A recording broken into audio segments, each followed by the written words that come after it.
bibili. Ano yan? Yelo nga. Wala, kalahati pa lang. Okay lang yan. Wala, kalahati pa nga lang. Yan. Ang kulit na ito. Ilan? Okay nga lang yan, isa. Oh. Ano to kuya? Ba't ganito? Sabi, akala ko kalahating tubig tsaka kalahating yelo. Ito toong kalahating yelo lang to eh. Di ba sinabi ko kalahati ang yelo? Huwag na nga yan, kalahati. Oh, kalahati ah. Binigay ko sa'yo kalahati. Tama naman ah. Huwag na yan, ano na lang, ice candy. Kulit mo, bibili-bili ka. Ayaw mo tanggapin. Sabi mo, okay lang. Ilang ice candy? Isa lang. Oh. Ano to? Tikman ko nga. Baka mamaya kung... Ba't Mina, ganun ang lasa? Bakit? Ano flavor nito kuya? Ba't lasang tubig? Tubig flavor yan. Bakit nung bumili kami, sinabi kang flavor? Wala.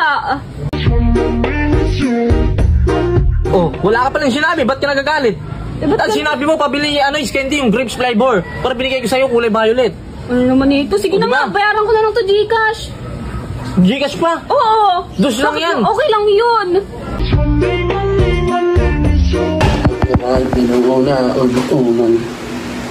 Ano yan? Tsaka umiinom. Oh. Nilagyan mo ng tubig yung bastos, tsaka uminom. Bakit? Kaya nga may takip yung pitchet para dyan yung pag-inuman. Ba't kami naman? Oo, ang bobo mo naman, kaya hindi nagtatanong yun. Ano? Oo nga, no. Ay na kasi, saan sa'yo kabubuhan eh. Katanda na, katanga pa eh. Kain ka lang ako.